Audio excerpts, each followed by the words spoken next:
Sobrang daming hipon naman nga ang niluto ko dito sa aking dream kitchen. Gamit nga itong higanti ko nga na sandok at samahan nyo nga kami pumunta sa liblib na isla para nga ipamigay itong mga niluto ko.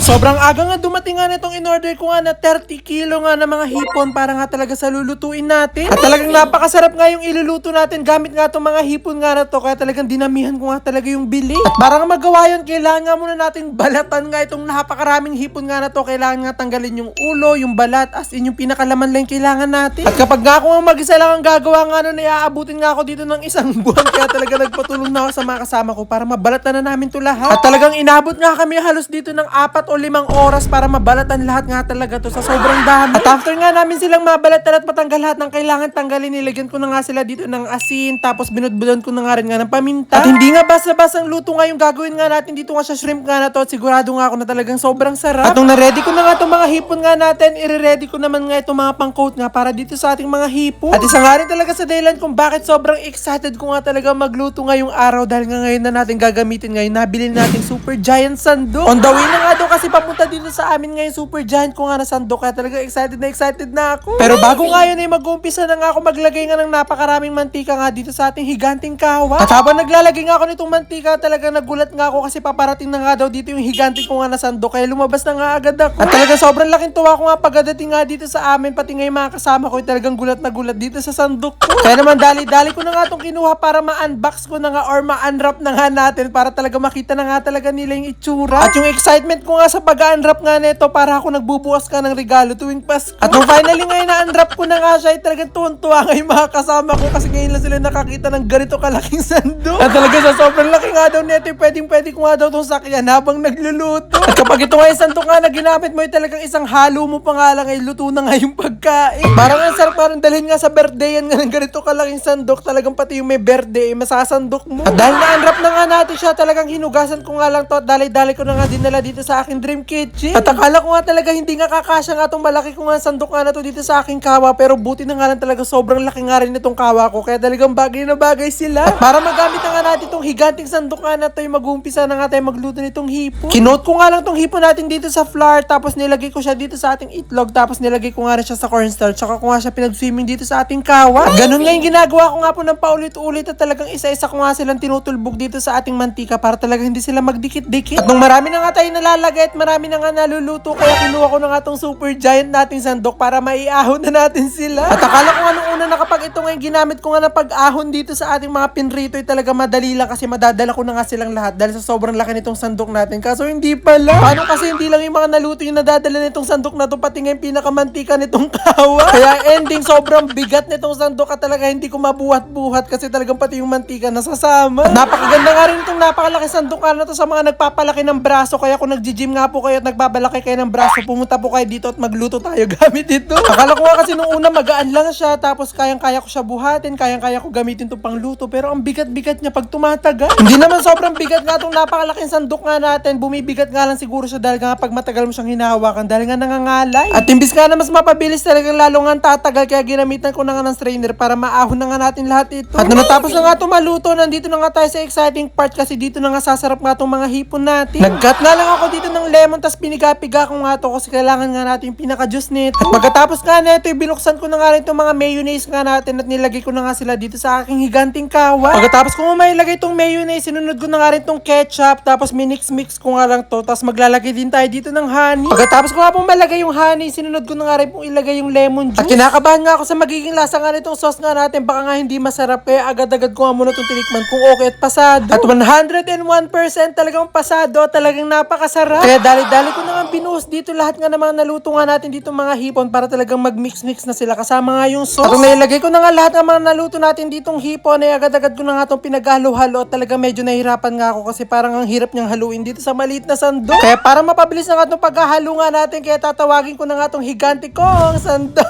At dahil nga malaki sandok na nga itong ginamit ko pang halo nga dito, talagang mabilis ko na nga itong nahalo at talagang okay na. At talagang naghalo nga lang ako dito gamit itong malaki sandok na to, parang naubusan na nga ako ng 3 taon na energy. At syempre, bago nga natin ibalot itong mga naluto natin, titikman ko muna kung pasado itong ating finished product. At talagang nagulat nga ako sa lasa niya kasi sobrang familiar niya nga dun sa nakain ko sa Korea na parang chicken siya na bilog tapos may coated siya na parang sauce. Parang ganito yun. At dahil luto na nga to, kaya agad-agad ko na nga itong sinandok at talagang bigat na bigat nga ako dito. Hindi ko nga siya mabuhat. At kaya nga talaga siya bumigat kasi yung pinakakalahati nga ng mga naluto ko ay talagang nasandok ko na agad. At okay na nga, dali-dali ko na nga nilagay dito itong mga Tupperware nga natin na paglalagyan natin itong mga niluto ko. At talagang sobrang nga nakakatuwa kasi kakaiba na naman ngayong pagkain na naluto ko dito sa akin Dream Kitchen na ipamimigay natin. Yun nga po kasi talaga yung goal ko, kaya po talaga ako nagpagawa ng Dream Kitchen. Bukod nga po sa makapagluto ng napakaraming pagkain ay makapagluto nga rin po ng mga kakaiba na minsan or hindi pa po nila natitikman na pagkain. At talaga nga po nakakatuwa kasi nagagawa ko po siya kahit papano. At talagang yung mga sinasabi po sa akin ng mga napagbibigyan ko ay talagang tuwan-tuwa sila dahil ang sarap daw ng niluto ko. Tapos ngayon lang daw nila natikman yung gano'n. Talagang nakakataba ng puso. At sana nga po patuloy po tayong i-bless para talaga mapatikim ko po sa kanila lahat pa ng mga masasarap pa na pagkain. Naniniwala nga po kasi ako na kapag ang tao ay nakakain ng masarap ng pagkain ay lalo po siya magpupursige sa buhay. Kasi ganun nga po ako noon kapag nakakain ako ng masarap, talagang lagi kong sinasabi na sana makain ko to araw-araw, sana makain ko to kahit walang okasyon. Kaya mas lalo nga po talaga ako nagpursige para nga talaga matikman ko yung mga masasarap na pagkain kahit nga walang okasyon. At ngayon nga po, tignan nyo, nakakapag-share na tayo ng masasarap na pagkain. Mabalik na nga po tayo dito dahil nga naluto at nabalot na nga po namin lahat. Nagpunta na nga kami dito nga sa gilid nga ng dagat kasi sasakay na nga kami ng bangka. At medyo malayo-layo nga po yung babiyahihin nga namin papunta nga po dun sa liblib na isla nga kung saan nga natin ipamimigay itong mga naluto kong pagkain. At talagang sobrang nga nakakatuwa kasi talagang nakisama nga sa amin yung dagat kasi talagang sobrang kalma ng dagat at hindi nga malalaki yung alon. May mga times nga po kasi na talagang sobrang lalaki nga ng mga alon pero ngayong araw talagang hindi siya malakas kaya talagang safe kami makakarating doon.